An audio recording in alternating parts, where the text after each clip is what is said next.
is the season of evil.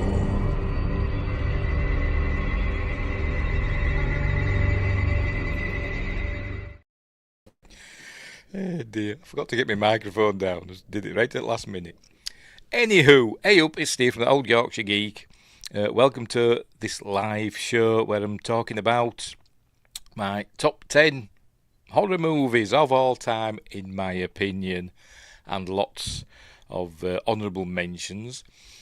So we're live, but before we start, don't forget, I'm all a dither, don't know what's up with me. Don't forget to like and subscribe, share the videos, drop a comment, hit the notification bell if you're subscribed already. Hang on, I'm going to put some spooky music on one time in the background. Just bear with me.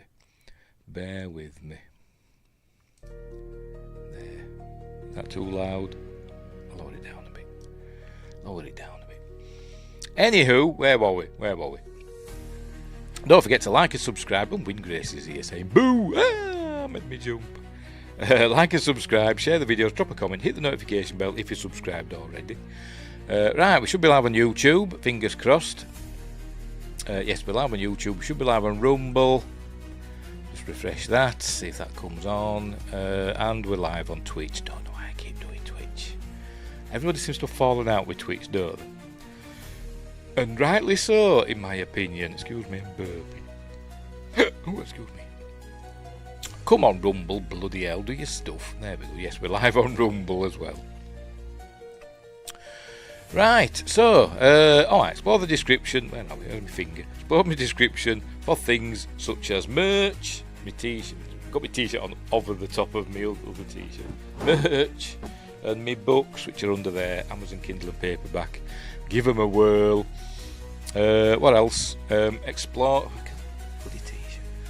I thought I was saying that. Oh, links from like my other websites, my other channels, etc. Become a member, and you get exclusive access to early videos and exclusive videos, early access to whatever. You know what I mean? God, I'm all a dither. What's the matter with me? Anyway, huge shout out to my current members. We've got Wingrace, and we've got Justin34, and we've got Adam Gamer, and we've got Michael in capital letters. So they're my 4 top members. They are amazing guys. Right, so shall we get on with it? Shall we get on with my top 10 horror movies of all time? But first we'll do the honourable mentions. I'm sure I've forgotten something I was going to say, but I can't remember what. But anyway, so we've got honourable mentions. So there's lots of these. So we'll go through these first, and then we'll get to the list. So I shall add this to the. Hang on, I'll pop myself down in the corner. If I can remember which button to press. I'm bloody hopeless. And then here we go. So first up in my honourable mentions. Oh, Justin's here saying hello all. Hello, Justin. Just talking about you. And Wingrace and Adam Gamer and Michael, who are my favourite people in the world. Right, so first up, this is not in any order, by the way, this is just the honourable mentions. The Final Destination series. I've included a few of these like series because I love the Final Destination series. They're a lot of fun. I've done a few of them on Friday Night Apart with Fiat. I can't remember what we're up to. I think I'm up to 3, I think. I can't remember, but I do like the Final Destination films. They're a lot of fun and intertwined, that we find out later on. Right, what's next? I don't know what order they're in, by the way, in this slideshow. I didn't number them, so it'll be a surprise to me as well. Next up, the Saw films. I love the Saw films as well. I like the way that, again, these are all interconnected. I like the way that there's always a twist that we know that's going to happen at the end. But I think they actually got better, to be completely honest. As the series went on, I think they got better. With the odd dip and dips and peaks. But I think they are really good, in my opinion. Despite spoilers, the main bad guy dying in the third one, I think it was, wasn't it? But his legacy went on. Good series, nice, starting off strong. These are just the honourable mentions Justin. Right, next up, American Werewolf in London. Classic. Not my favourite werewolf film, but you know, a great film. Some call it a horror comedy. I don't think it's a comedy. I think it's a horror film with funny bits in it, and you get that with a lot of horror films because you've got to weigh the shocks and the humour, because you can't just keep. I mean, some films do try. You've got to keep the shocks coming. But I think you've got to have some funny bits every now and again. Justin says the Saw series is good. It is. I love the Saw films. Right, next up, The Creeping Flesh. This is one of my. This nearly made it into the top 10, along with another one. I love The Creeping Flesh. I watch this regularly. It'd be like number 11, you know, if it did the top 11. But yeah, I love this one. It's from 1973, I think. 1973. Not a Hammer film, although it does have a Hammer vibe. It's Peter Cushing, Christopher Lee, and it's kind of a bit of a sci-fi bent to it.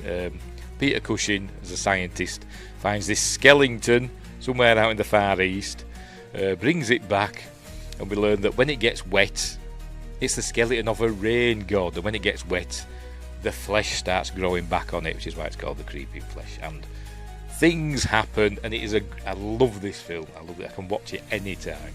It's a great film. Right, next. What's next? Horror Express. This is the one that I usually watch these two together because they're kind of similar. Although this one made a year earlier. This Horror Express is in the public domain now. I did a watch party of it a while ago, so it's on the channel if you want to watch it with me waffling over the top of it. But my favourite actor, look, Win Grace, Telly Savalas. But it's Christopher Lee and Peter Cushing, one of the main stars in this. Again, another sci-fi horror. This time, rather than a rain god with its flesh growing back, it's an alien force that takes over bodies and goes around killing people, making their brains go smooth for reasons.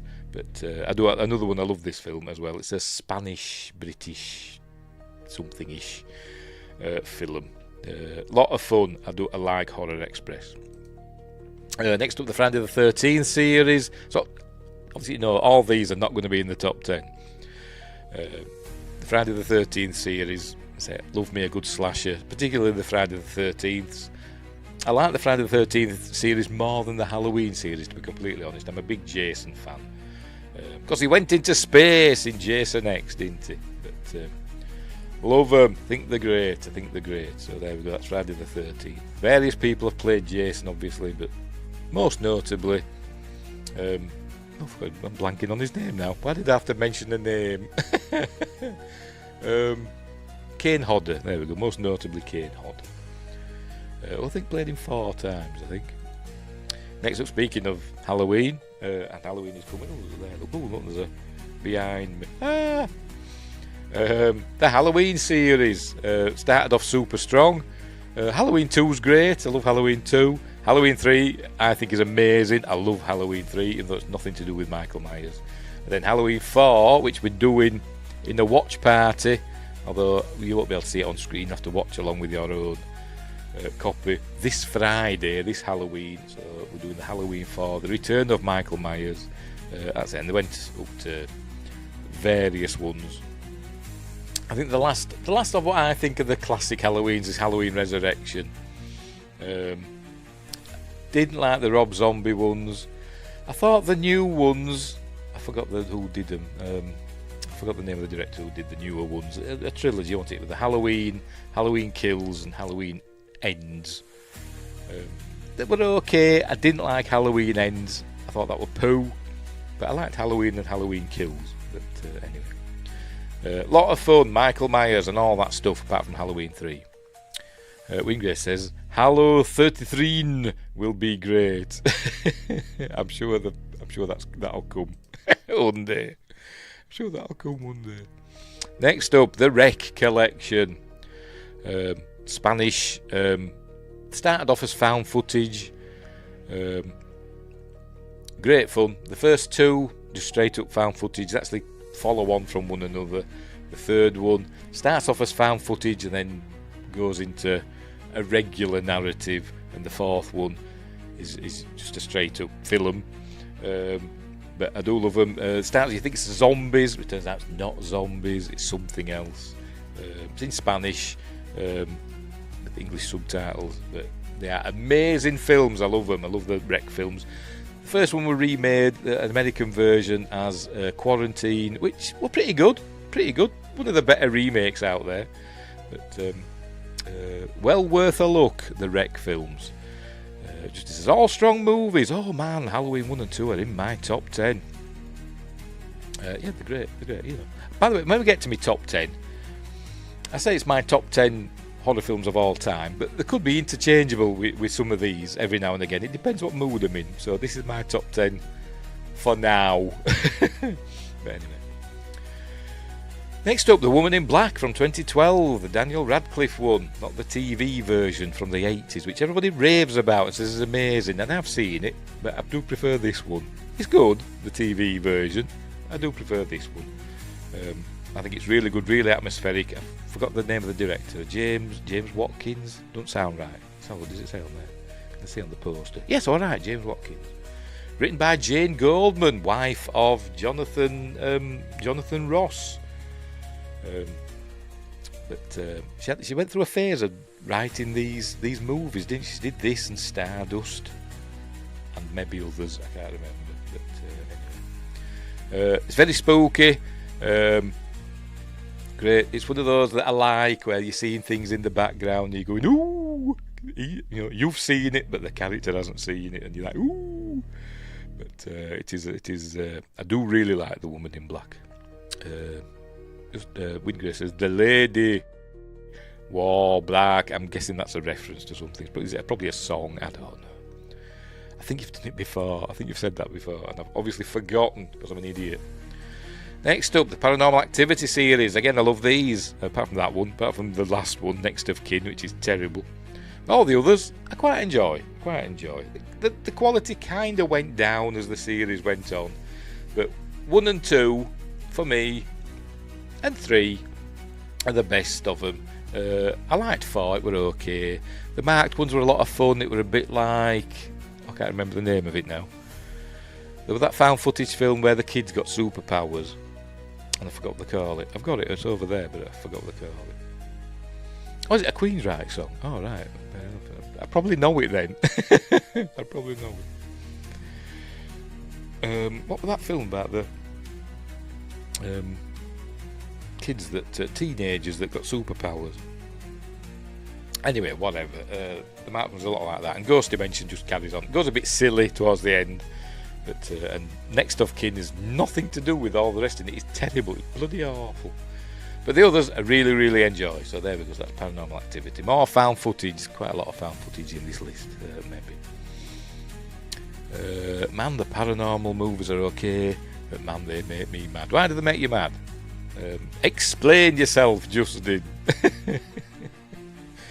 Yeah, anyway. Right, what's next? Carrie from 1976, great film from Brian De Palma. Sissy Spacek as the titular character. Who else was it? John Travolta in an early role. Piper Laurie. I think, did she win an Oscar for this? Or she was at least nominated, wasn't she? I think for this one. Great film. Not sequel. There is a sequel called, is it The Rage Carrie 2 or Carrie 2 The Rage, which I think I have seen, but I can't remember what happens in it. That came in the 80s, didn't it? I think. Does Entity count? I don't think I've included that, but it is good because we've done it, haven't we? And Friday Night Apart with Fear the Entity. Do you mean Paranormal Entity? Is that what you mean? Chronicle, yes, that was that found footage film about the kids that got superpowers. Chronicle, that was the one. Josh Trank directed it, didn't he? And then he was going to go on and direct a Star Wars film, and that fell through because of his disaster with Fantastic Four. Because like nobody really gets away and do some really dumb stuff. Well, that's horror films, isn't it? That's horror films for you. Carrie the OG is great. The remake was good too. Yes, that's what I'm about to say. When I said the sequel, I meant I'm going to say the remake. were pretty good. It were alright, wasn't it? It were pretty good with the remake. Not as good as the original. I always thought, though, the end of the original were a bit... People went a bit overboard with it, saying, "Oh, it was amazing when the hand came up," spoilers, out of the grave, and I was like, made me jump out of my skin, and I was like, no, it didn't.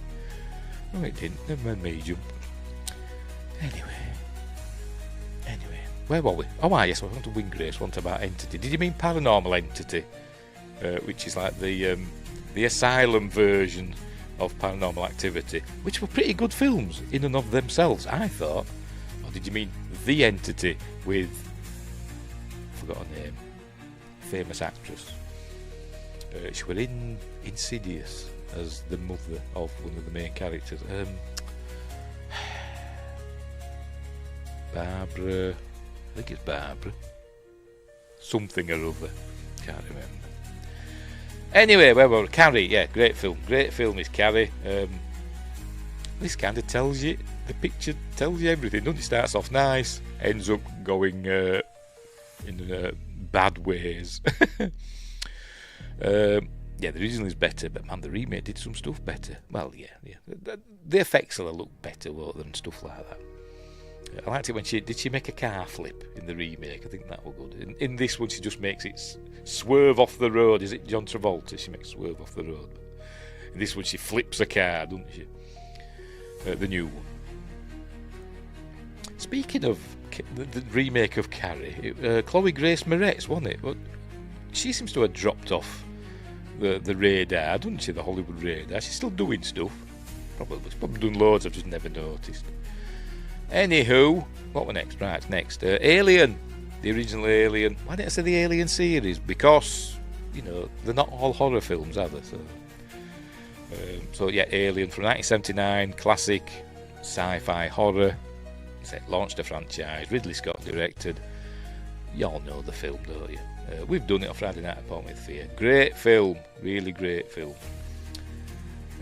And that looks nothing like an alien egg, but never mind. What's going on here? What's this lattice? I don't know. The poster's nothing to do with the film apart from the text. Anyway. Next up. Why have I included that? I don't know. Maybe because it's different to the others. I think I added this before I did the series and I forgot to take this out. Whatever, we'll talk about Halloween 3. Justy says, talk about Carrie again, the new one. She had some Jedi powers in the new one, and Alien is up in my top 10. Cool. My top 10 is going to be totally different to everybody else's top 10. I can guarantee it. Yeah, Halloween 3, Season of the Witch, nothing to do with the others. No Michael Myers, which kind of contributed to it bombing at the box office. But I really like it. Tom Atkins and somebody else, I forgot her name. I'll have to look. Is that down here? There we go. Stacey Nelkin, Dan O'Hurley, eating up the scenery as a warlock. But it is a lot of fun. 10 more days till Halloween. Great stuff. I'm dizzy now. Wingrace says, Chloe has done a bunch of animated lately. Alright, and a Snapchat show. Didn't know she... Yeah. Didn't know she did show. No. No. I say I've not noticed anything she's been in recently. Anyway, next up. Day of the Dead. George Romero's Day of the Dead. I think this is the only one of George Romero's zombie films I've included in my list. It's Night of the Living Dead. It's a classic. It's a great film. But I can't say I love it. But anyway. Again, another one. Not this one. Night of the Living Dead that's in the public domain. It is on my channel. Dawn of the Dead. Everybody loves that film, except me. I'm one of these weird people. I'm just contrary, aren't I? I like it, but I don't love it.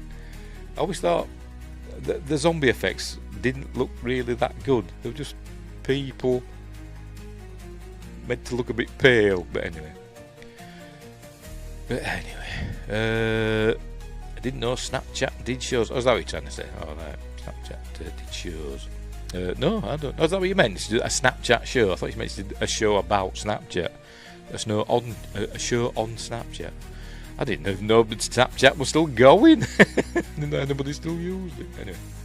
Anyway, Day of the Dead. So my favourite is Day of the Dead. It's a grim film with not a lot of humour. It's got little bits, but super gory. I think this is Tom Savini's pièce de la résistance in his gore zombie effects. But I think this is top-notch stuff, and terrifying to me in places. Justin says Halloween 3 is good, great story. Day of the Dead is good. I think it's great, Day of the Dead, but that's it. Not good enough to make it into my top 10. Yes, a Snapchat series on Snapchat about her coming out. Oh, she's another one. She's another one. They can't help themselves, can they? Anyway, I've got to tell the world I'm gay. Not me. Next up, the Grudge series. Remakes of... I think I've got the Ju-On in here as well. It might be next, because I've lumped them together. Yes. The Japanese Ju-On, the Grudge and the Curse and whatever collection. There's a few of them. There we go, White. I forgot we've got White Ghost and Black Ghost. Great films. I love them all. I love the Japanese versions, which are a bit more complex and deep in the storytelling. But the American versions are pretty good in themselves. I really like them. Love Tom's, but kind of overrated. Tom Savini's... you mean love Tom... love Tom Savini, but kind of overrated. Sometimes. It depends, doesn't it? I say some of his stuff is it looks really good, and sometimes it's like he's not got his heart in it. But anyway, he was kind of a pioneer, wasn't he? But other people have superseded him, haven't they, over the years? Not a nice man, I don't think he is. Anyway, we met him at a convention. My son wanted his autograph. He was a bit off. You're there to sign autographs, mate. Just sign the thing. Well, he did. He signed it, and I'm like, whatever. Piss off, Tom. I didn't say that, but whatever. Anyway, where were we? The Grudge. A lot of fun. Which one is it now? This is... I can't remember. We've got The Grudge, we've got The Ring, and is it Samara in The Ring and Sadako in The Grudge? Because there is a film in there. One of them's Sadako versus Samara, and I don't think I've seen that. Or if I have, I can't remember what happens in it. But anyway, the Grudge films, great stuff. This is the one where she's down the well. She's coming out of the well. Is it? No, that's The Ring, isn't it? See, I'm getting mixed up now. Oh, The Grudge is the one in the spooky Japanese house, isn't it? Where she was murdered by her husband. Yes, it's that one. She's coming down the stairs all and making that noise. Anyway, so there we go. That's The Grudge and Ju-On, the Japanese version. Next up, Evil Dead. The Evil Dead, should I say. The original. I've only included this, but I could have, added the Evil Dead series. I thought, no, I'll just go for the Evil Dead. Because it's my favourite one of the series. Because it's low budget, guerrilla filmmaking out in the woods. They had no money, and the effects look a bit shonky. But I think it's still a great film, and it is quite scary, in my opinion. The second one's just like a comedy. It's good, it's fun, but I do prefer this one. The third one's not a horror film. The third one's a love letter to Ray Harryhausen, isn't it? But, it's fun. I enjoy it. I quite like the remake, Evil Dead. I thought that was pretty good, pretty gruesome. Although I wasn't sure exactly what was going on. But anyway. And what was the Evil Dead Rise? Is that what it was called? The latest one. Wasn't a big fan of that. My son loved it. There's another one coming in there, which I can't remember what it's called. But anyway. Wingray says, only the first one is horror per se. Yeah, essentially, yeah. Anyway, and the remake and the new one. Right, next up, Hereditary. I've only seen this once, but it made my list of me honourable mentions. This for me is one of the genuinely scariest films I've ever seen, and I don't want to watch it again. I've seen it once. It is an astonishing film that I don't want to watch again. If you've seen it, you know why. I think it's genuinely terrifying. Basically, it's a kind of a devil worship sort of film where this family ends up involved with a group, devil worshipping group that want to bring about the bringing to life or whatever of a demon sort of thing in this family. Terrible things happen. Really disturbing things happen. I think this I forgot the name of the director. He went on to do Midsummer. It's another great film I've only seen once and don't want to see again. His films are bloody weird. He did that Somebody is Scared, that film, didn't he, which I've not seen. And he's got a new one out, hasn't he? I forgot his name now. There we go, Ali Aster, that's the fella. Anyway, Toni Collette's in this one, doing lots of facial expressions like but Hereditary is a great film, and I don't want to describe it, you've just got to watch it. It is an experience to watch it. It is terrifying, I think it is. Anyway, next up, The Fly. This one could have been in my top 10 very easily. I mean, it might be one day, because I could change my mind and take one out and put this one in. But just it says Hereditary is a good movie. It is really, really good, but I don't want to watch it again. A bit like Cannibal Holocaust, although I've seen that a couple of times. I saw it once, years and years ago, stomach churning stuff. And then I thought, is it as bad as I remember? And I watched it, many years later. Yes, it is. So that's another one I don't want to watch again. But I think it's a worthwhile film. But anyway, yes, The Fly is great. This is David Cronenberg's remake of The Fly. Obviously, the original was in the 50s, starring Vincent Price and Al Hedison. It was Al Hedison in The Fly. It later became David Hedison in stuff like Voice to the Bottom of the Sea and the James Bond film. But this is the remake, starring Jeff Goldblum and Gina Davis. It is an astonishingly good film. It is really probably David Cronenberg's best film, in my opinion. It is really, really good. And Jeff Goldblum should have won an Oscar. Was it nominated for Academy Awards? I don't know. It should have been. Let me see. Was The Fly nominated for an Oscar? Now then, let's have a look. Where are we?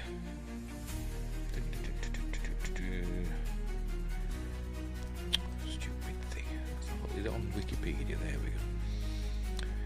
Where are we? Awards and nominations or whatever it says. What does it say? Accolades, that's what we're looking for. Academy Awards. One Oscar for Best Makeup, which is fair enough. By Chris Wallace and Stephen Dupuis. Chris Wallace would go on to direct The Fly 2. Another favourite of mine. I really like The Fly 2. Maybe that's in here. Don't know. Can't remember. But yeah, The Fly. Great stuff. Next up, The Medusa Touch. Not telekinesis. The Medusa Touch. Starring Richard Burton. Yes, this is a horror film. Just about. Richard Burton discovers he plays a lawyer. He becomes solicitor, they call him in this country. Plays a lawyer who finds that he could will disasters to happen, so that makes planes crash and people die and all that stuff.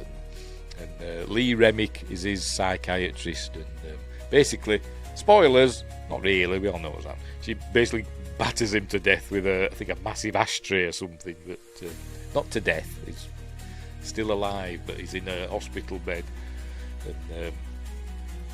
And we watch the film through the memories of the people around him. But The Medusa Touch is a great film. Richard Burton, great performance as usual with him. But The Medusa Touch, great film. 1978, I think that one. Speaking of 70s films and Lee Remick, The Omen. She's back again with Gregory Peck. Again, this one could make it into my top 10 quite easily, but it hasn't done. The first one, classic film. The second one's okay. The third one, not that good. They did another one, made for TV one, didn't they? Which I think I have seen, but only once. I don't remember much about it. But the first one, directed by Richard Donner, great film. Yeah, what can I say? The Antichrist is born. It's called Damien, and Gregory Peck and what's his face, David Warner, have got to foil the devil's plans. But Billy Whitelaw, turns up as the nanny, has other plans. But anyway, great film, The Omen. I love it. Next up, this is just the Universal Monsters. I just thought I'd lump all these ones in with each other. Bela Lugosi's Dracula, James Whale's Frankenstein. I should say Todd Brownie's Dracula. The Mummy, the Invisible Man, all that stuff. Really, the first what's the word? Cinematic universe. That's what I'm thinking of. The first cinematic universe, wasn't it? Because they did their own films and then they came together, didn't they? In Frankenstein versus the Wolfman and House of Dracula and House of Frankenstein and all that stuff. Some good films, some not so good films. This is quite a lot. There's not just these that you see, these posters. There's quite a lot of these Universal monster movies. And some of them not a lot of people know about. It's like Werewolf of London and Dracula's Daughter and stuff like that, which are pretty good films in their own right. Kind of ended with the Creature from the Black Lagoon films in the 50s, but I don't really class the Creature from the Black Lagoon as part of the Universal Monsters, but it's kind of been lumped in there for some reason. It kind of came after for me anyway. Yes, Abbott and Costello. Yes, Meet Frankenstein. It is a lot of fun. But anyway. Right, so that's the Universal Monsters. Next up, I don't know how many I've got, by the way. It could be in a while. Event Horizon, which we have done on Friday Night Apart with Fear. Paul W.S. Anderson, although it's just Paul Anderson on the poster for this, as you can see there. But Paul W.S. Anderson, it's easily his best film. Sci-fi horror, a spaceship essentially goes through a black hole and comes back, and it turns out it's been to hell, and the crew's disappeared and weird stuff happens. It's a haunted house, kind of demonic sort of stuff going on sort of film, and a rescue crew is dispatched to see what's going on, and scary stuff happens, and it is really, really, really good. Lots of stars in it as well. Who got in it? I'm blanking. Sam Neill, Lawrence Fishburne, Kathleen Quinlan, Jolie Richardson. It's not telling us who else, but we've also got Sean Pertwee, Jason Isaacs, and a couple of other people whose faces I can't remember. But yes, Event Horizon, great film, and Paul W.S. Anderson's best, in my opinion. Yes, where we're going, we don't need eyes. That's the thing that happens in that, isn't it? Right, what's next? The Haunting from 1963. Am I right? I don't know. Is there a date on this poster? I think it's 63. Trying to see if I can make it out anywhere on the poster. I don't know. I think it's 1963. Directed by Robert Wise, based on the book by somebody or other. I've forgotten. I'm blanking. I know, but I've forgotten.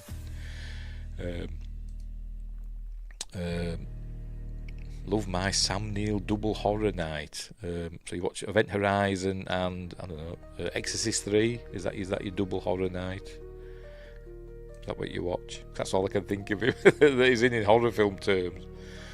Event Horizon is a classic. It is. I'd say it's Paul W.S. Anderson's best film by a long way.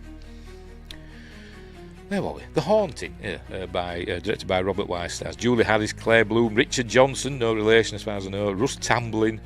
They spend a night. Yes, in the Mouth of Madness. He was in that one too. Yes, John Carpenter's in the Mouth of Madness. One of the better, although it's not officially a Lovecraft adaptation, it kind of is, isn't it? Yeah, pretty good, isn't it? I forgot about that. Like waking up screaming on the bus. Anyway, The Haunted. A group of paranormal investigators spend some time in a haunted house, hill house, and spooky stuff happens, and you don't see any of it, you just hear it, and I think it's terrifying. I'm getting chills now just thinking about it. The pattern on the wallpaper scene is one of the scariest things ever put to film, in my opinion. But, we've done it on Friday Night Apart with Fear. I'm genuinely getting chills just thinking about it. Great film by Robert Wise, who would go on to direct Star Trek, the motion picture, and loads of other stuff as well.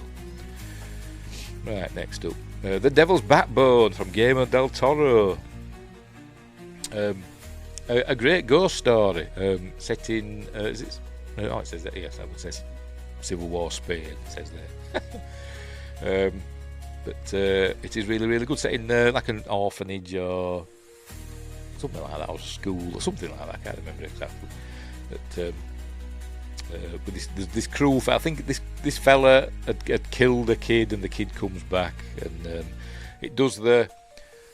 Guillermo del Toro does it again in Crimson Peak, where you see the ghost, and you see it's like it's injury from where it died, and all like ghostly stuff's coming out of it, and it is a really, really good film. It is really, really good film. Next up, speaking of ghosts, Poltergeist from 1982 again, I think it's 1982. Directed by Tobe Hooper or Steven Spielberg, take your pick. To be honest, I think it was a bit of both, but apparently it was mostly Tobe Hooper. Like an entry-level horror film, in my opinion. It's not particularly... not particularly scary, but it is a fun watch. A Spielberg horror film. It's got that suburban feel to it.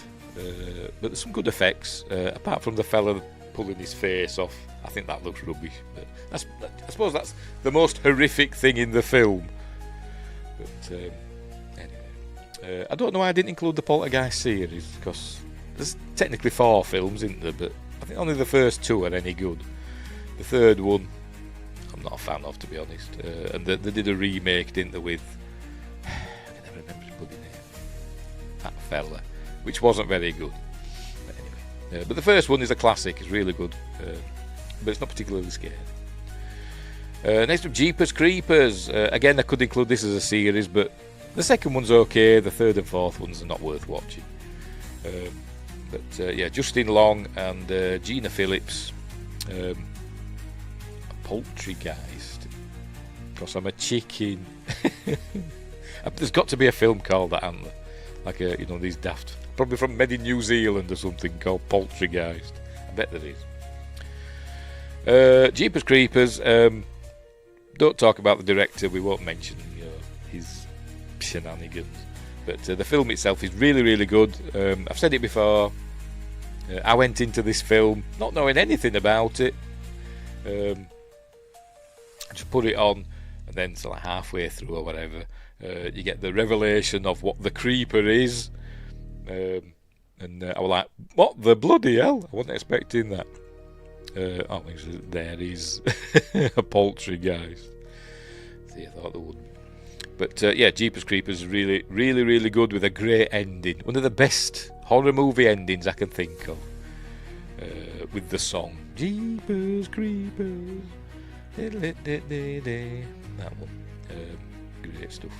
Great stuff, Jeepers Creepers. Just don't talk about the director. What's this? Why is that playing? Oh, is that it? Are we done? Hang on, it can't be, can it? Why is that playing? Why has that come on? I have no idea. I've copied something into the folder by accident. It's obviously a trailer, isn't it? Oh, it's the Gate original trailer. How bizarre. What's that doing in there? Next up, Psycho. From 1960, Alfred Hitchcock's most famous film, but I don't think it's his best film, but it's one of my favourites. This could have made it into my top 10 quite easily. Anthony Perkins, Janet Leigh, Vera Miles, John Gavin, who nearly became James Bond in 1970, I think it was. But anyway, a great film. Everybody knows it. You know, Norman Bates and all that stuff. Mother, the blood. But yeah, great film. And they remade it in 1998. Why? Don't know. Although I don't hate it. I've actually got it on DVD. I don't hate the remake, but it's a bit pointless. But whatever. Nothing will touch the original. Sorry, Justin. Love the Jeepers movies, except the new one. I like the first two. The third and fourth ones I didn't think much of. Justin's a psycho. Like it, but the Birds is better. See, and he goes on about me and my bad takes. The Birds is good, but that hasn't made the list because I don't know. I suppose that could be classed as a horror film because there are some genuinely horrific scenes in The Birds, aren't there? But it's kind of an apocalyptic film, isn't it? Oh, that's it. That's the end. That's the end of my honourable mentions. Right. So we'll sort out the top 10 then. Right. We won't go through those again. Now then. I've got. We're showing videos now as I go through the. Press the wrong button. Yes. Right. So we're going to get into the top 10. This is a countdown from 10 to 1. So you know. But as I said, some of the honourable mentions could make their way in here, and some could drop out. But anyway, whatever. Right, so I've got to share the screen onto. I'll share the entire screen. There we go. Do it like that. Right, so here we go. My top 10 horror movies of all time. I'll pop myself back down in the corner. I can never remember which one I'm doing. Is it that one? Yeah. And off we go. Add it to stage and press play. So first up, at number 10. I thought I'd put the numbers on. Oh, well, never mind. First up at number 10 is The Gate. I hope it is anyway. I think this is The Gate. Where's my list? I've got a list somewhere and I forgot where to put it. Never mind. I'm going to have to get it out. Sorry, just bear with me. I'm going to have to just remove that. I'll pause that. Where's my list? I've forgotten my top 10. Right, hang on. Where are we? Here we go. Right. I'll move this over here. I'm a big dope, aren't I? Right, where were we? We'll add this back in again. Get playing. Right. So, as I said, first up, The Gate from 1980 something. From 1987, a pretty good, a very good, like entry-level horror film, a bit like Poltergeist. It's not particularly scary, but some of the effects in it are amazing for the time. Two kids, a young Stephen Dorff, basically find a doorway to hell in his back garden, and little demons and imps come out, and by the end a full-blown devil thing comes out. Some great stop motion, some cool effects in it, and it is a huge amount of fun. Sequels okay, but not as much fun. There we go. That effect there is amazing. Like I said, some great effects in this film, and like I said, this one could drop out my top 10 at the drop of a hat and be replaced by any of the others in the honourable mentions. But it is a lot of fun. Right, so we'll move on to number 9. Let's do it this way. Number 9, here we go, is Life Force from 1985. Another Tobe Hooper film. By the way, I haven't included Texas Chainsaw Massacre in either this top 10 or my honourable mentions, just because. But anyway, Life Force. A great sci-fi horror, apocalypse, vampire, zombie film. It's got everything. Astronauts find a spaceship in Halley's Comet. It's called Halley's Comet in this, but never mind. with a naked girl that they bring back, and she goes to London. It turns out she's a kind of a space vampire, and she starts turning people into zombies / space vampires, and London ends up going to heck. It does kind of feel a bit Nigel Neal, Quatermass and the Pit sort of thing vibe to it, but it is a great film. I love Life Force. I think it was one of Cannon Films' biggest movies. Have flopped bad. They spent like $20 million or something on it, and it didn't make it back, I don't think. But it's kind of got a cult following over the years. But Steve Rail's back is in it, and Frank Finlay, and others, Matilda May as the space girl. You see her boobs and everything. It's cool. Anyway, so there we go. I have to move this over here because I can't see the chat. Right, so next up, number eight. Number 8 is. Hang on, let me do this. Number 8 is John Carpenter's Prince of Darkness. This is not the only John Carpenter film, by the way, in the top 10. I love this film. This could go higher, depending on what mood I'm in. But it would always be in my top 10 with Prince of Darkness. I love this film. I always have. Again, another very Nigel Neal / Quatermassy type film. John Carpenter even wrote this film under the pseudonym Martin Quatermass. But it is a great kind of a horror, sci-fi horror, or I could say like cosmic horror. I don't know, but it is about the devil, Prince of Darkness, and the son of the devil, who is trapped in a big swirling green thing. Oh, there you go, like that. And is coming out because it's corroding, and his influence is being felt in the world and the universe, and he gets out and possesses people, and he wants to bring his father from the other side, which is through mirrors. And Justin says Patrick Stewart was in Life Force. Yes, he was, but his first on-screen kiss apparently, with the bloke, with Steve Rail's back. But yeah, but anyway, back to Prince of Darkness. Great film. Yeah, what can I say?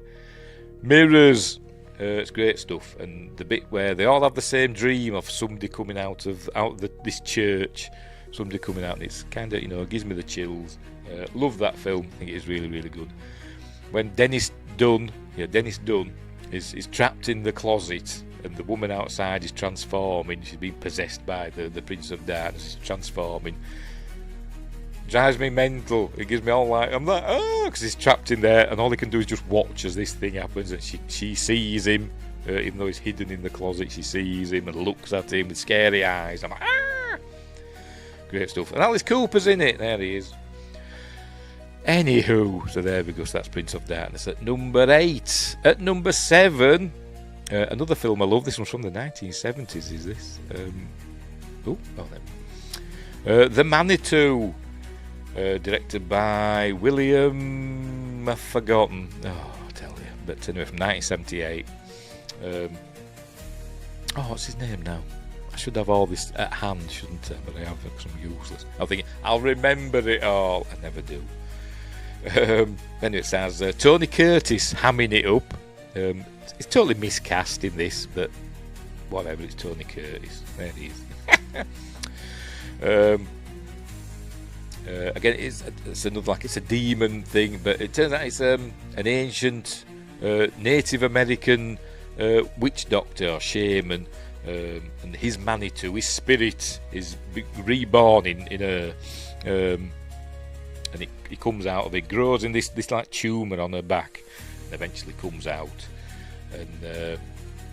and it's really a really good film. I think it's the director's best. The director did other stuff like Day of the Animals and why am I blanking? I've forgotten his name. Is it William Golding or something like that? I've forgotten now. I'm going to have to look it up now because it's bothering me. Based on the book by Graham Masterson, Was it Masterton? I can never remember that either. William Girdler, that's the fella. Based on the book by Graham Masterton, which is a really good book, as is Return of the Manitou.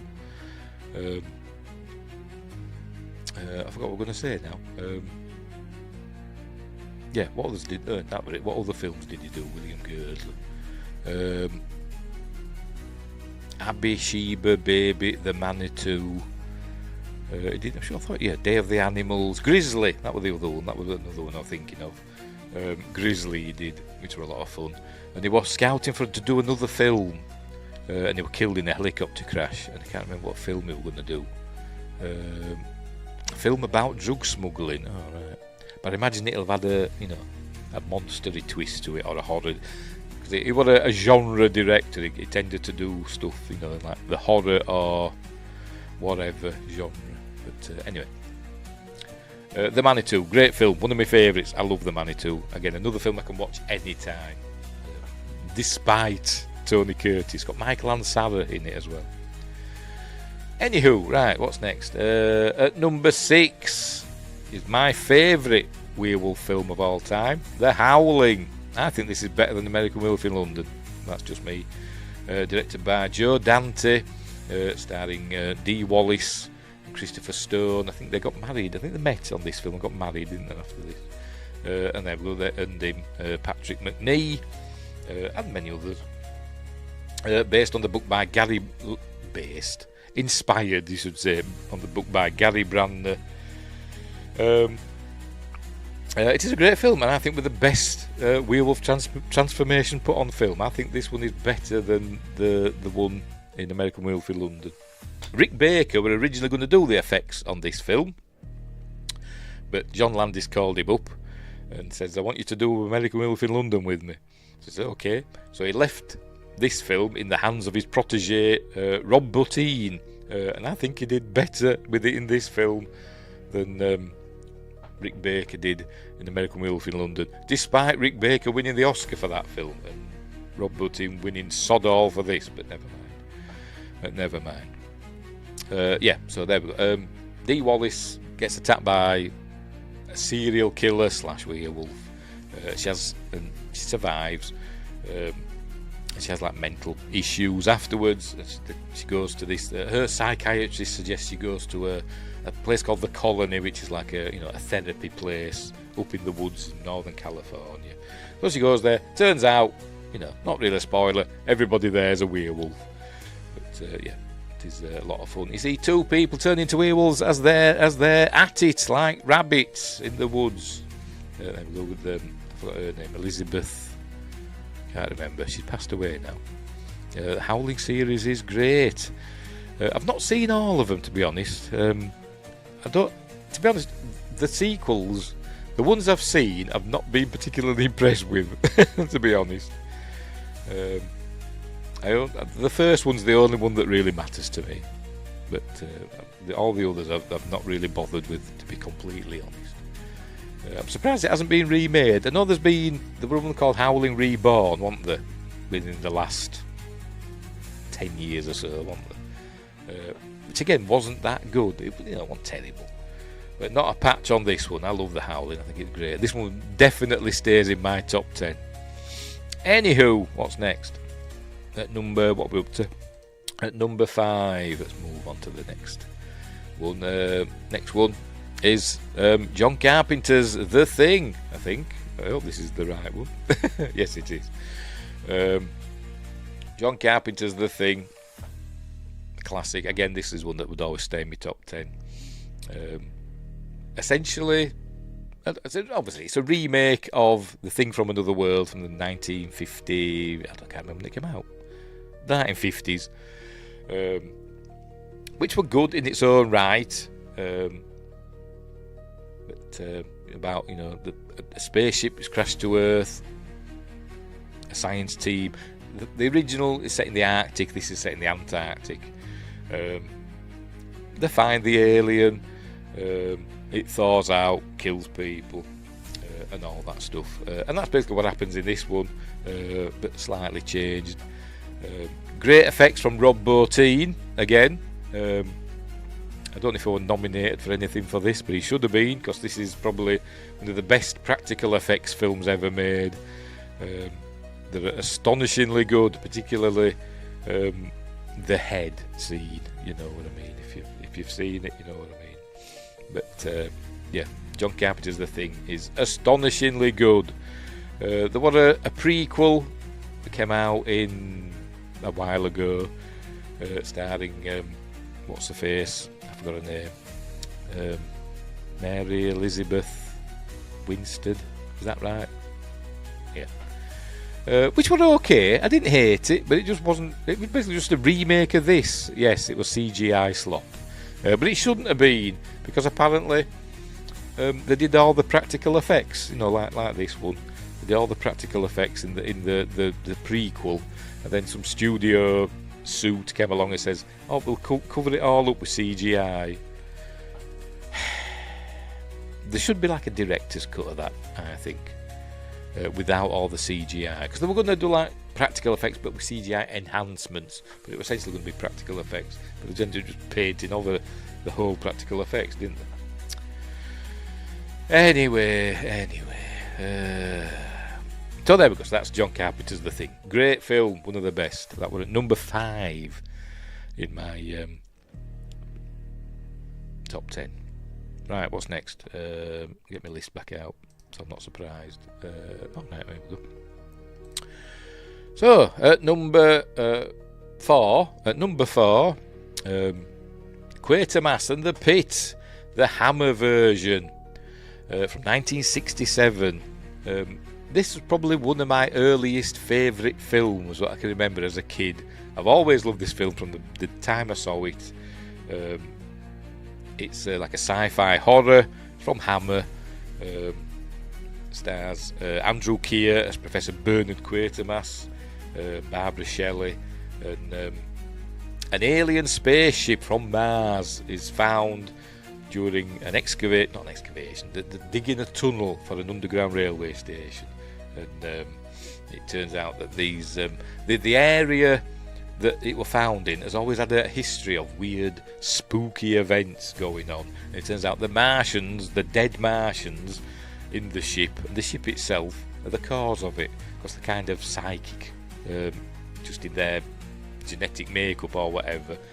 And it turns out that humans on Earth now were genetically engineered or altered by the Martians, so that they could colonise Earth. We would become the Martians.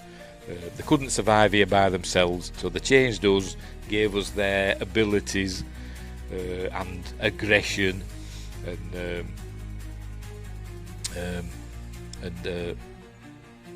they died out or whatever, and then we took over the Earth, and that's why we're always at war, because we're essentially the Martians, and we need to overcome those feelings. Anyway, Quatermass the Pit, great film, I love it. And the original BBC version from 1958, I think it is, the original BBC serial, which I think were in 6 parts, I think it is, or 4 parts, I think it was 6 parts, is well worth a look. It is well worth a look. It's great stuff.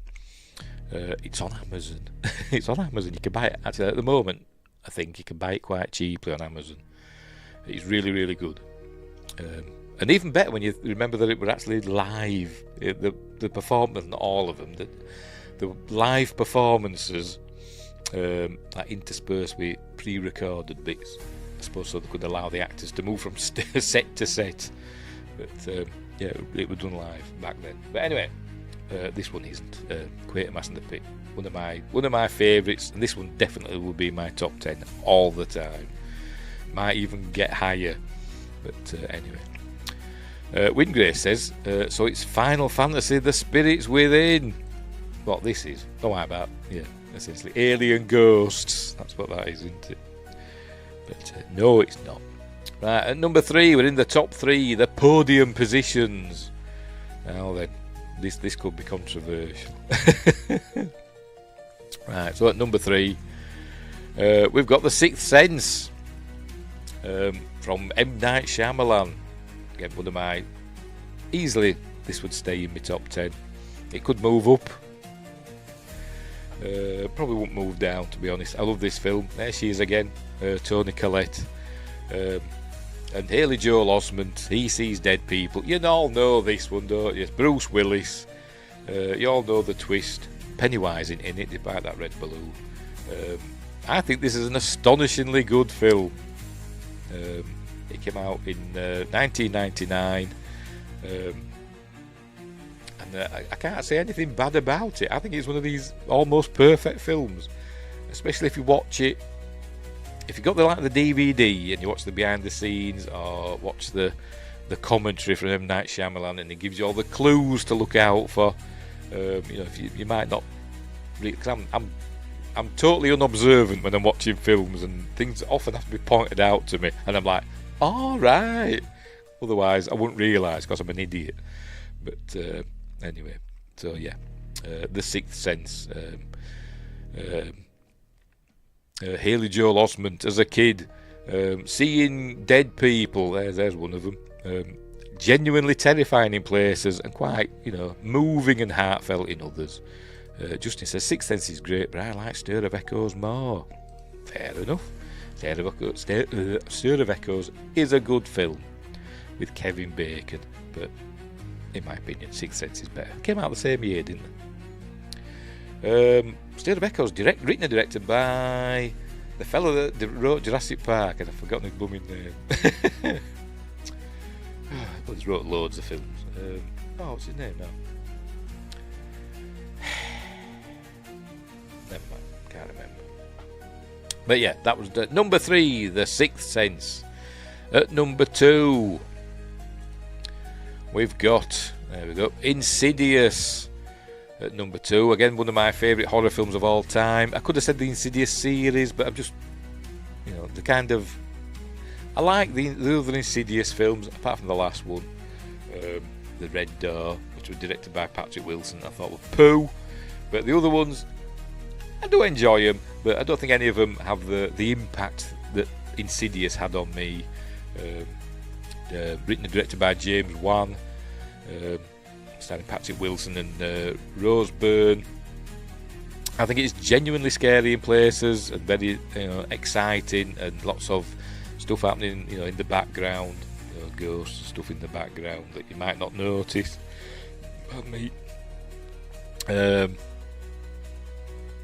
Not written by James Wan, I'm lying, written by Lee Whannell and James Wan. Lee Whannell would go on he wrote the Saw film, the original Saw film, didn't he? And he was going to become a director in his own right. Directed, I think, the third one, or did he direct the second one of the Insidious films? I can't remember. But he did like The Invisible Man. I like his directing style. I like his films, Lee Whannell. I liked his version of The Invisible Man. I just didn't like it as an Invisible Man film because, spoilers, it wasn't an invisible man. And again, he did The Wolf Man.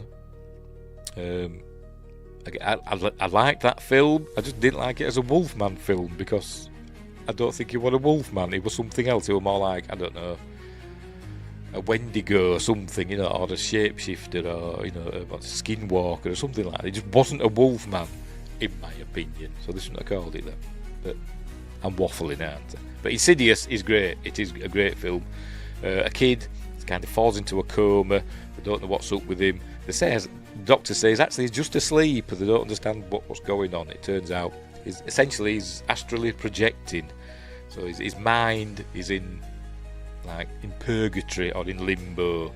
And it's a bit like Poltergeist, when the little girl goes into the other and is being held there by sinister forces.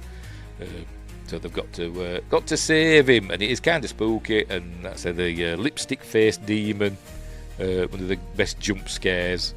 I'm not a fan of jump scares, but I like that one when he first appears. But yeah, so at number 2, the bridesmaid's position is Insidious. But you can all guess what number 1's going to be, can't you? I think it's the greatest horror film of all time. There we go. Number 1 is The Exorcist.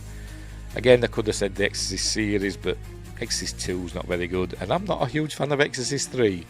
Are there any more? There's new ones, isn't there? I've not seen the new one, which I forgot what it's called. No, Troll 2. I've not seen Troll 2, although I've heard it's good. But yeah, The Exorcist, I think, is one of the great, not just one of the greatest horror films ever made. I think it's one of the greatest films ever made. I remember my brother going to see it at the cinema. I was too young, obviously, when it came out. From 1973, I was only, 6. But my older brother, went to see it. So he wasn't old enough to go see it, actually, because he'll only been like 15. But he still went to see it. And I remember coming home and telling me mum all about it. But anyway. It went into graphic detail as well. Poor Regan. I forgot her name now. Poor Linda Blair gets possessed by a demon. Pazuzu was never actually named in this. Is named in the second one, but never mind. Max von Sydow and the other fella, Damien. Not Damien Thorne, I forgot his name. Anyway, him. The other priest. I need a young priest and an old priest. They've got to exorcise the demon, and they kind of fail, sort of, in the traditional sense. But anyway, never mind. Just says, man, that is a strong one, but man, I like Emily Rose more. I respect your list. Yes, Emily Rose is a great film. I'm surprised I haven't included it, because I love Exorcism of Emily Rose. So that is an oversight from me, because I love that film. I don't know how I missed that one.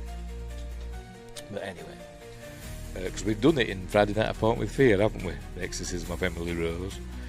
But number one for me is The Exorcist. It is an astonishingly good film. And was it cursed? Some people say it was cursed. People died. The studio burnt down and stuff like that.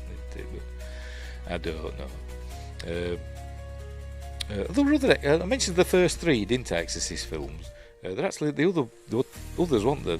And the new one, they were like Exorcist the Beginning and the other Exorcist the Beginning, because there were two films, weren't there? I forgot what it was. Dominion. They made a film, didn't they? Got a director in. He made a film called Exorcist Dominion or something like that. And the studio didn't like it. So they got in Rennie Harlin to come in and refilm, so like, half the film or whatever. And re-released it as Exorcist the Beginning. But anyway. And both films were pretty good, to be honest, in my opinion. No Nightmare or Elm. No, I didn't include Nightmare on Elm Street. There were loads of other films. Loads of other films I could have included, but I didn't. I like the Nightmare on Elm Street films. I suppose I could have added those in the honourable mentions, but there's loads of others in there that I haven't included that I could have done. Another oversight. As I said, I was trying to think of films I'd seen and films that I watch over and over again. But yeah, that's another one. I don't know how I missed that one, and I'm sure there'll be others. Just think of some others, and I'll probably say yes, that's another one.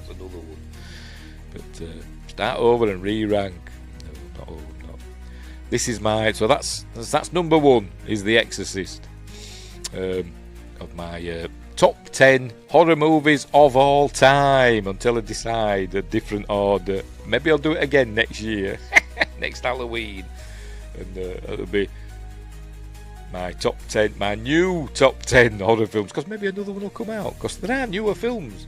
For example, this year we've had Heart Eyes, and well, they were included in the thing, Final Destination Bloodlines, which I think were both pretty good, fun horror films. And we've got the VHS films that I really enjoy watching. That's another series that I do enjoy watching.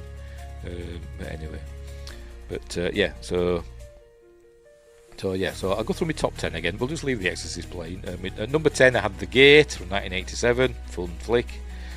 Great effects. Number 9, Life Force from 1985. Again, a lot of fun from Toby Hooper. Great effects in it from John Dykstra. of Star Wars fame. At number 8, John Carpenter's Prince of Darkness from 1987. Lots of 80s films in there in this list. From 1987. The Devil's Coming in that one. I love that. At number 7, The Manitou from 1978. Tony Curtis hamming it up. Disco dancing and fighting. Along with Michael Ansara. A Native American medicine man who's been reborn. Great film. I love The Manitou, I really do. Number 6, The Howling from 1981. Joe Dante's werewolf film, which I think is better than American Werewolf in London. So there. At number 5, John Carpenter again, The Thing. His best film easily. Everybody's seen The Thing. It's a great flick. Probably the closest version of Lovecraft's At the Mountains of Madness we'll ever see, because it looks like Guillermo del Toro's not going to make his version, is he? But anyway. At number 4, Quatermass and the Pit from 1967. Nigel Neal's great story about basically a Martian invasion of Earth, but not really. A bit apocalyptic at the end. Kind of followed on a little bit by his TV series. It was just called Quatermass with John Mills as Professor Quatermass. That kind of follows on from it a little bit. But that one in the 70s. But anyway, at number 3, The Sixth Sense from 1999. Bruce Willis and Haley Joel Osment, Who Sees Dead People. I love that film. I can watch that any time of the day. At number 2, Insidious. This is one that could move up or down. But at the moment, Insidious is one of my...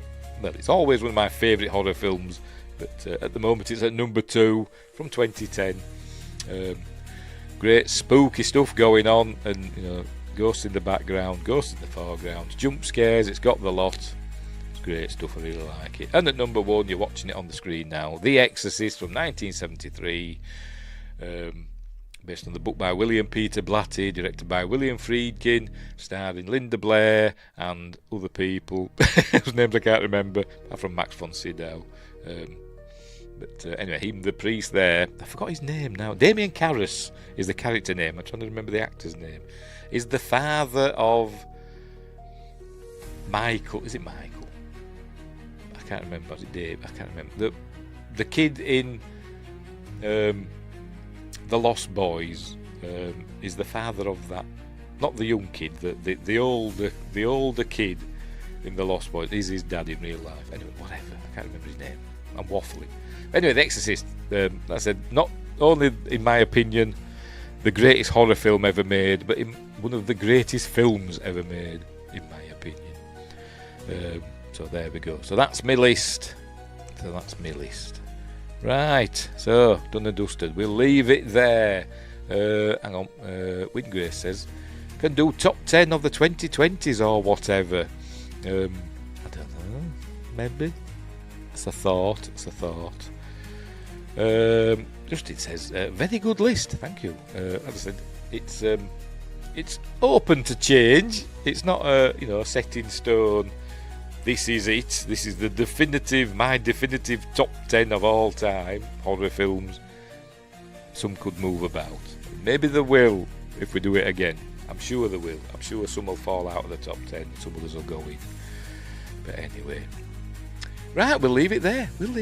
We're all done and dusted. So what's coming up next? Because we're live, I've got to say what's next. What day are we on? Wednesday. On Friday. Oh, yes, on Friday. Oh, the discs are up there. Wingrace says, no Section 31, that was very horrific. Yes, it was, but in a different way. On Friday, it's Halloween on Friday, so we're doing a Halloween watch party. We're watching Halloween 4, The Return of Michael Myers. I'll be playing it on screen, but it'll be all blurred out. There'll be a counter on, and you'll be able to see subtitles, so if you've got your own version, you can watch along and keep up with the timer or the subtitles. I learned that trick off Retro Nerd Girl. Go and subscribe. Oh, pardon me. Hopefully I won't get a copyright claim. I hope I don't get one today. I tried to with these trailers I've been playing. I faffed about, so hopefully I won't get a copyright claim. Anyway, so that's what we're doing on Friday. Then on Monday, I've forgotten what we're doing on Monday for Magnificent Mondays. Oh, yes. With Tron Ares bombing at the box office, I thought we'd do the first Tron. So that's what we're doing on Monday. And then next Friday, for next Friday's appointment with Fear, Friday night appointment with Fear, because Guillermo del Toro's Frankenstein's coming out, so it's out of the cinema now, I think, at selected cinemas, but on November the 7th it's coming on to Netflix. So I thought we'd review the film that launched essentially the Hammer horror phase, The Curse of Frankenstein from 1957. That's what we're reviewing. A week on Friday. So that's coming up. Right, so we'll leave it there. We're all done and dusted. So thanks, Win Grace, and thanks, Justin. Did anybody else pop in that I didn't notice? I better check on Rumble. Make sure nobody's dropped a chat in Rumble. No, they haven't. Of course they haven't. Yeah, so we'll leave it there. So thanks, Justin and Win Grace. I don't think anybody else popped in, did they? Oh, yes, I forgot to mention. Yes, where is it? I've got it here somewhere. I'll ever put it. Bear with me. Yes, Tim Rose up front. Yes, I've got it. It's actually not showing on my screen. I forgot it starred. I might have it starred. Oh, I thought I had it starred. But I did copy it. It's in my little list, so just bear with me. Bear with me while I find it. Is it that one? Is it that one? Yes, Tim Rose. He said, this was a while ago, so that's why it disappeared for me. I say it might still be appearing for other people. But Tim Rose said, my favourite is The Exorcist. Scary every time I watch it. So, there we go. And I did thank Michael for rejoining as a member. But yes, Tim Rose agrees with The Exorcist, although he didn't know my favourite would be The Exorcist, so he agrees with me, because he is a man of impeccable taste. He's also the voice of Admiral Akbar, although he denies it. Anyway.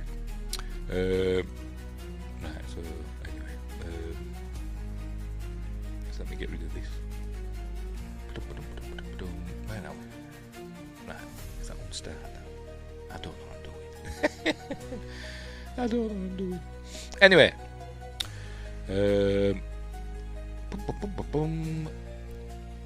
Justin says, tomorrow I'm off to see 1978 Halloween on the big screen. That'll be cool. I don't think I've ever seen any Halloween film on the big screen. I'm trying to think of any other horror, classics that I've seen on the big screen. Because horror films I generally don't go see at the cinema. I remember back in 1982, I wanted to go see Poltergeist at the cinema. It were playing back in then, it was before multiplexes. So we had a cinema in town, which at the time were called the Classic, which had two screens. And on one screen we're playing Poltergeist, and on the other screen we're playing E.T., the extraterrestrial. I went with my mate, and I wanted to go see Poltergeist, but he didn't want to go see that. He wanted to see E.T. I don't think he wanted to risk trying to get in, because obviously Poltergeist were an 18 certificate, or I think it were an X certificate at the time. And I don't think he wanted to risk it, so I was getting into trouble, because we were only 15 at the time. But anyway, so we went to see E.T. instead, so I was sat crying at E.T. and he was just laughing at it. But anyway. But yeah, what other? So I didn't see that. I didn't see Poltergeist on the big screen. I think I saw one of the Nightmare on Elm Street ones. It might have been Freddy's Dead. I think I saw Freddy's Dead at the cinema, because it were a 3D one and they give us 3D glasses. I think. I think I saw that one at the cinema. I can't think of any others off the top of my head that were, horror films that I've seen at the cinema. I generally watch them on video. Anyway, have fun watching that. That'll be cool on the big screen. I hope it's a good copy. I'm sure it will be. Because says it's pinned at the top for me. Is it pinned still for me? Oh, it is. Yes, it's still there. Yes, it is. It's still there. Sorry, I didn't notice. Obviously, I pinned it there, but it's not showing it. What I'm saying, it's not showing it for me on the StreamYards list, which is over there for me, but you obviously can't see that in my StreamYard studio. Anywho, we'll leave it there. We're all done and dusted. I'll just shut this music up. Because I'll forget to turn it off. There we go. Right, and it's quiet now. It's gone all quiet. Right, so we'll leave it there. So thanks for watching, wherever you are. Have a happy Halloween. I've got my pumpkin done there, look. I've done it to look a little bit like... Hang on, where is it? See, again, I forgot to do this, didn't I? I should have included that, shouldn't I, at the top? There we go. To look a little bit like that pumpkin up there. That there. But, so there it is. I spent a good half an hour carving that. Earlier on. Anyway. Boo shrink. I don't know. I don't know what that means. Boo shrink. I don't know. It's probably a reference that I never get references, do I? But anyway, we'll leave it there. Go over to Windgrace's channel and subscribe to him. We need to get him to over 1,000. He's nearly there. I'd better actually double check and make sure he hasn't gone over 1,000 while we've been on the air, because he's pretty blooming close. 998. Go over and subscribe to Windgrace's channel. Anyway, right, so we'll leave it there. We'll leave it at that, on that bombshell. Just it says, nice, have a great night, everyone. Yes, and have a great night watching Halloween tomorrow. He says, yes, he went over 1,000 for a while, and then for some reason, did the people just unsubscribe just out of spite? Or did YouTube do one of its weird things? I don't know, but he dropped back down again. But anywho, right, so if anybody deserves to be over 1,000, bloody Windgrace, I tell you, does some great videos, miles better than my slop. Anyway, right, so we'll leave it there. So thanks for watching, wherever you are. Look after each other. Oh, where are we? Let's get my thing here. Where are we? There we go. Look after each other, and until next time, I'll say there. Now is the season of evil.